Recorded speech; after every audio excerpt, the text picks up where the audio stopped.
understand the commands that we have because we don't understand the system that the commands work in. Okay?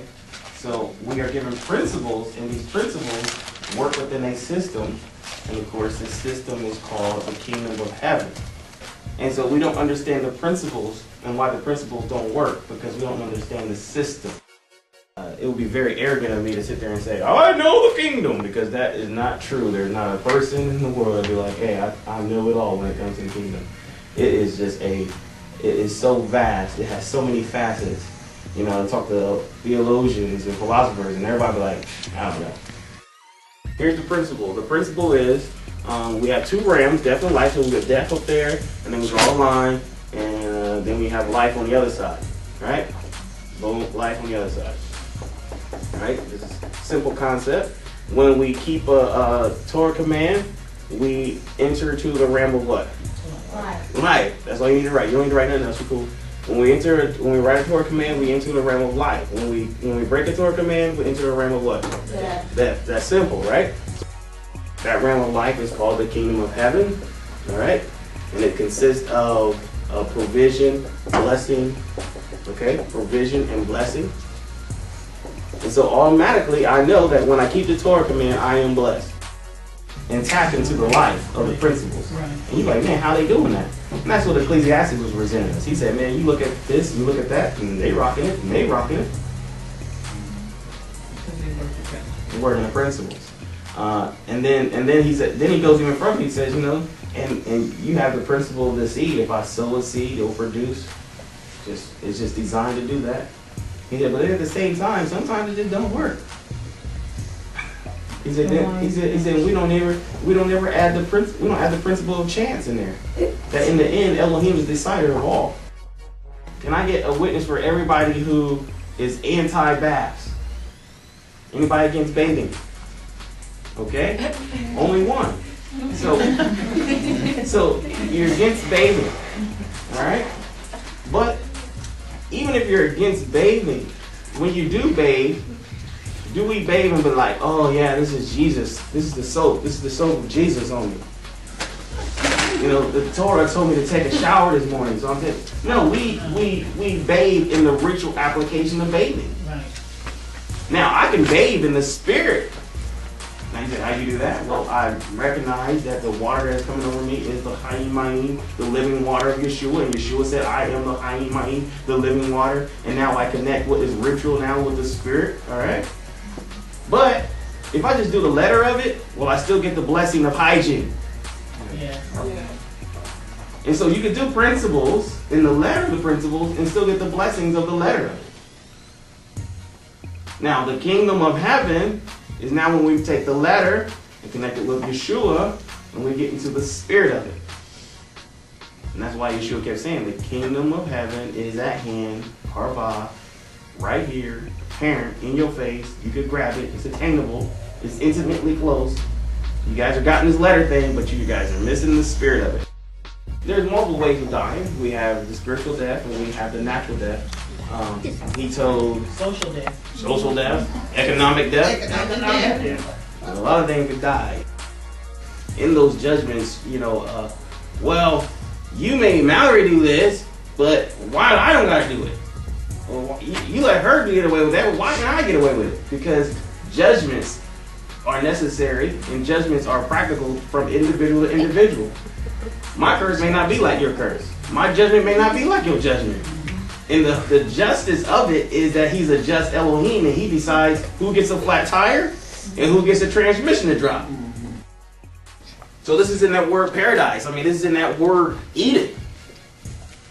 There's a secret hidden meaning in the kingdom found in Eden. Good example. Let's look at Mark chapter 10, verse 4. She has it on PowerPoint. You have to turn there. They came to Yeshua, and they said, Moses allowed a certificate of divorce to be written and to divorce her. But Yeshua said to them, for your hardness of heart, he wrote you this commandment or principle. But from where? Beginning. But from the, what's the word? Anybody reading that there? From the Beginning. But from the beginning of the creation, Elohim had made them male and female. So what did Yeshua do? He went all the way back to the garden. He said the principles of how things were originally designed needs to be in Eden. We don't understand the kingdom of heaven or the Malchut HaShamayim until we understand paradise or Eden, because that's the original state. This is how he originally designed us to be. Go ahead. And so if he did away with the Torah, he will literally do away with the kingdom. He would have to. Because it's set up over there. And he's always going right back to Eden. Don't miss it, guys. And so we have to look at, and so he wasn't against Moses' principle. You see, he didn't reject the principle. He said because of where you are, just like we are where we are in the 21st century, you know, where we are, and our status of our heart, he said people's hearts will begin to wax cold. If your heart is wax cold, extremely wax cold, the principle can be a little bit more hard to get you to get to the original state. Right? It's a little rougher state. So, we go back to Eden. And the problem with happiness is, just like blessed, we don't define it correctly. Happiness is not joy. Contrast, let me draw a line there. You got happiness and you got joy. Happiness is not joy. Now, joy is an expression or an emotional expression. It does not have to be an expression of happiness. I can mime joy. I can put on a mask of joy. But does that make me happy? Ecclesiastes says, man, you can look at this guy, you can look at some people, and they can have all the wealth in the world, and they are not happy. They're miserable within themselves. But the world says, you got all that wealth, you are happy. If joy was happiness, why did it say, oh, look at the happiness of those who are being persecuted? When was the last time you was being ripped in half? And you're going, woo, hallelujah! Good way. Yes. Right. No. But they tell you that's what you're supposed to do. Yeah. You always post a song and dance. Always shuck and jive. No matter what's happening. No matter. Woo. No matter. All right. This is joy. This is not happiness. You're supposed to shout anyway. But you're supposed to be happy. Yeah. Not joy. Happy. So don't confuse the two. All right. So what's happening? Now, is it okay to have joy in those situations? If you can, amen. If you can, amen. But that's not what that's not the principle that he's presenting. I don't want you to sit here and read, he's saying that you need to be joyful even when you're persecuted. No, I mean, sometimes stuff sucks. He says those who mourn. If I'm mourning, would it be inappropriate for me to be in a mourning state and going around saying, oh, she's dead, woo-hoo-hoo. Oh, this is very inappropriate. It's not wisdom at all. All right? He said money do make you happy. He said money will bring happiness. But Yeshua never said, look at the happiness of those who have a lot of money. Look at the examples. Take your time. And so I say error. Wrong. Does resources motivate you? Amen. Resources will motivate you. Yeah.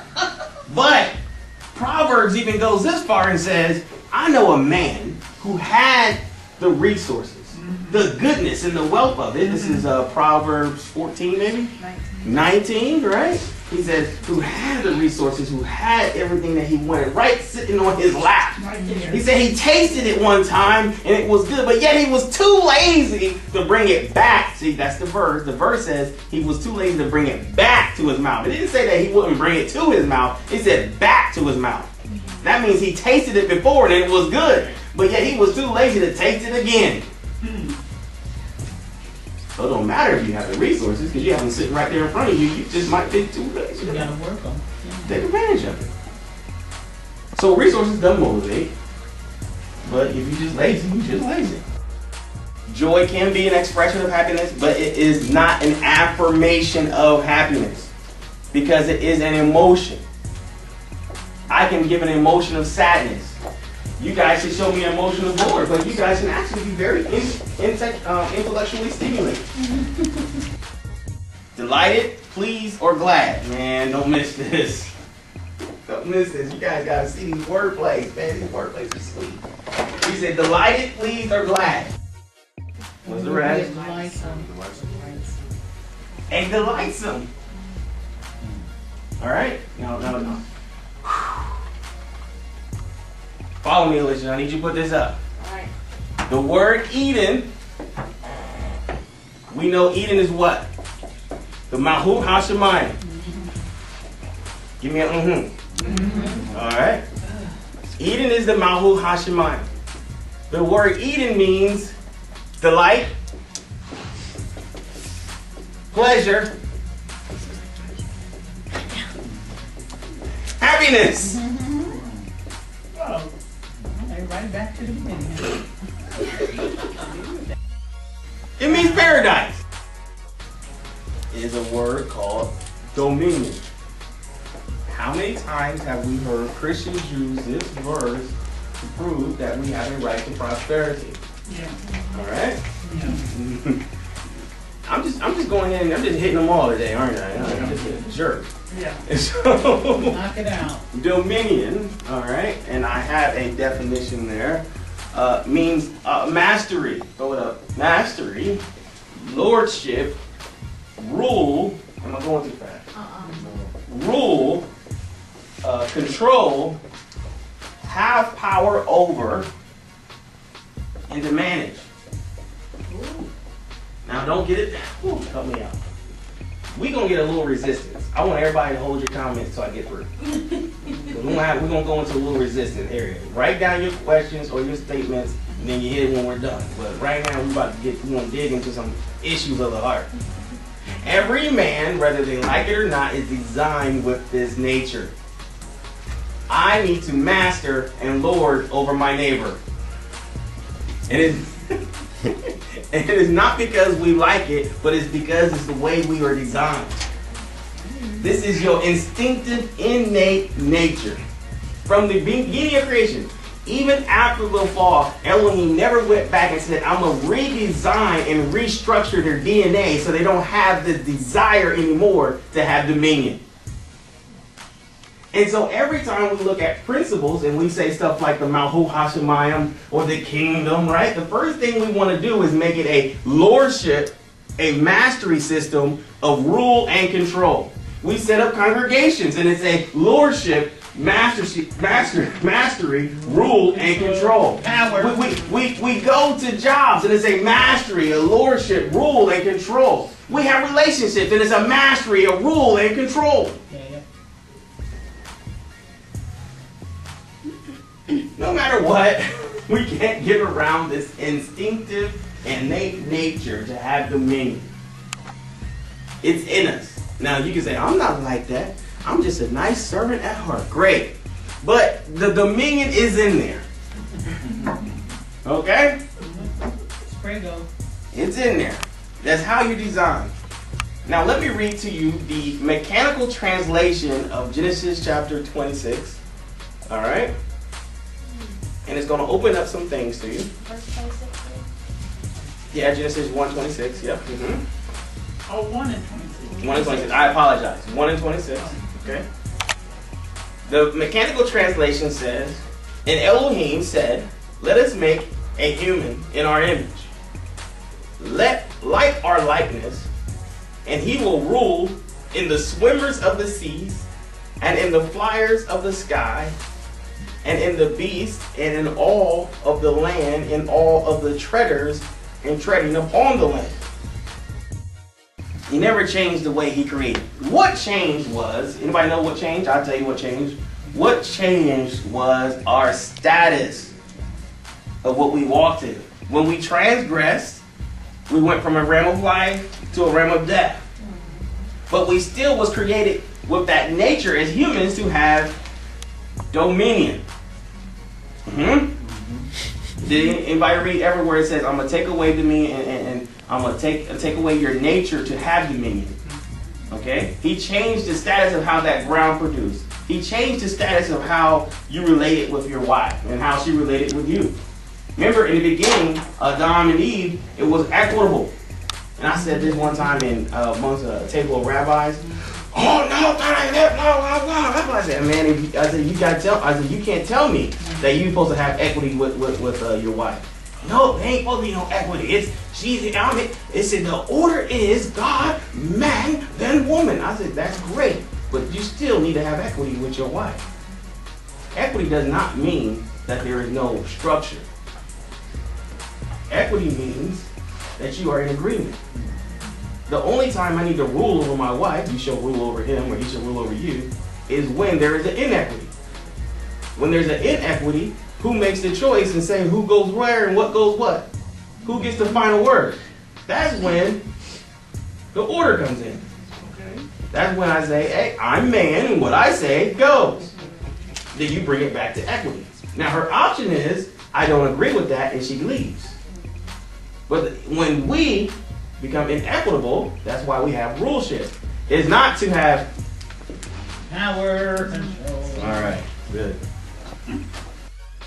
So Eden is the kingdom, and our true nature is dominionaires. Anybody know that? Dominionaires. Uh-huh. That's a good one. You need a bumper sticker with that on.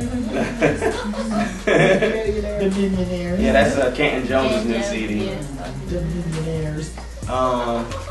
The kingdom must be a system of masters and lords. Listen, if our nature in Eden was to be dominionaires, masters and lords, rule and control, and we're saying that Eden is the kingdom, then the kingdom must be a system of lordship. What are you saying, Rabbi? Something's wrong. Does anybody get that? 1 + 1 = 2? Eden is the kingdom, the Malchut HaShamayim, and before the fall, we was master, lordship, rule, control, power over, right? And so that must mean that the kingdom must be a system of master, lordship, all right? And that just don't sit well in your spirit, does it? I know, because it's not supposed to. Let's turn to Genesis chapter 2. Genesis chapter 2. We're still pre-fall. We're still in the Edenic covenant. 15. And Yahweh Elohim took the man, Adam, and put him in the garden of Eden to dress it and keep it. And Yahweh Elohim commanded the man, saying, of every tree of the garden thou mayest freely eat. Flow with me. Eden is the kingdom. Okay. We have dominion automatically in this kingdom. Right? But dominion means mastery, lordship, and rule and control. Okay? Before the fall, while Adam was still in his true state, his kingdom, Malchut HaShamayim state, when he was in his true state, he did what? He placed him in the garden to dress it. All right? This is very important.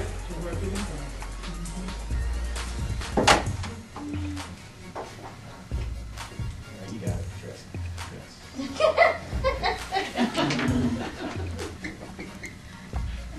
This is very important.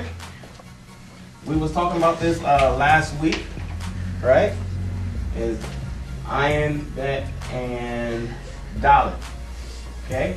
Ayin, Bet, Dalet is this word that we have called abad, or ebed, which is the word servant. Okay? This is the Ayin. Okay?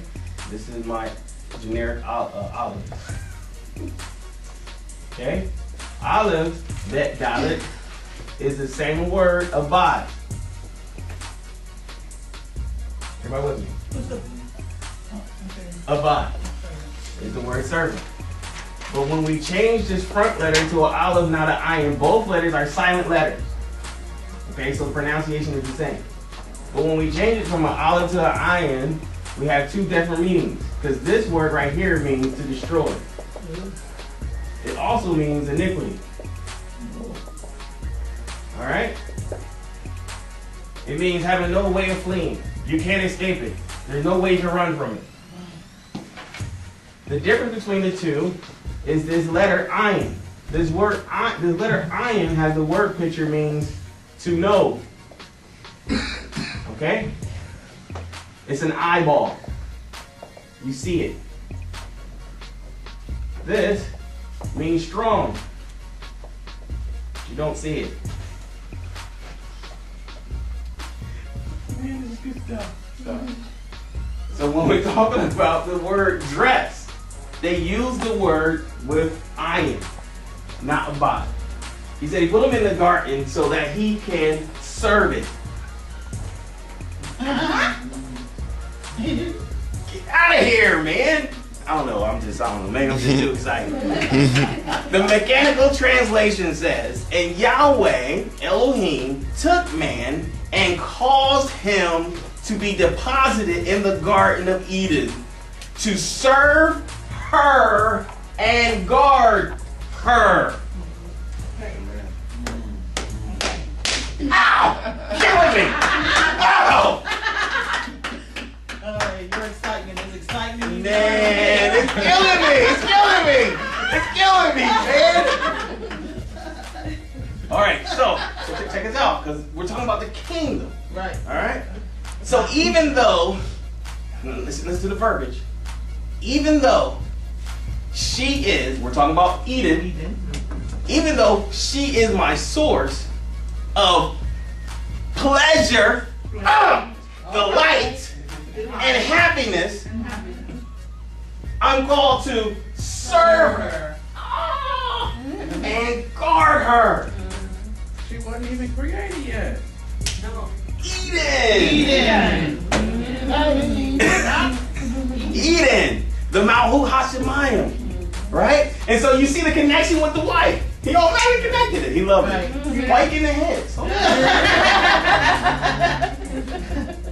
I know he's like, he's 10 steps ahead of me. I'm trying to roll with me. But yet, I'm supposed to rule over her. Okay. But when I serve her and guard her correctly, consciously, With your eye on her. you know what you're doing. You can't be like, oh, he's a good man just by nature. He's just naturally good. He don't do nothing wrong. No. He knows that he's cultivating her. He knows that he's cultivating the kingdom. He knows that he's cultivating Eden. All right? When you know that you're doing it, you become first. Listen, and I mean first, not mean like 1, 2, 3. I mean first as in position. You become first. You become first what? You become first considered Lord. Okay. All right then. When she needs protectors, who does she call first?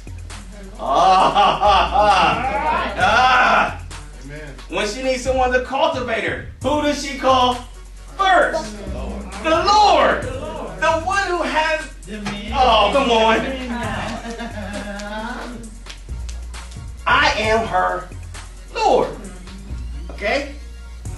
But when she is thinking of what fruit to produce for her Lord, she thinks of him first. I gotta go get me some food from the grocery store. I just say, what does my Lord? Oh! No, don't miss it. We're still talking about the kingdom of heaven. So when my Lord is mourning, who will I comfort? Oh! My Lord. The kingdom of heaven causes those who mourn to be comforted because she's going to make sure that her Lord is happy. All right. Woo! Do it, Rabbi. All right, baby. All right. Amen. Somebody got $1. Matthew 5:4. That's Matthew 5:4. Matthew 5 says, remember he said the meek. Remember he said the meek, right?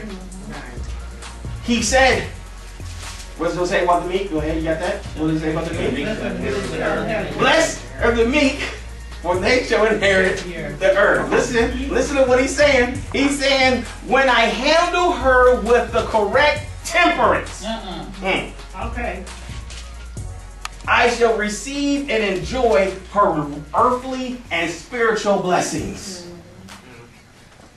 That's deep. It's all in there. The question is, do you understand the system that you're tucked into?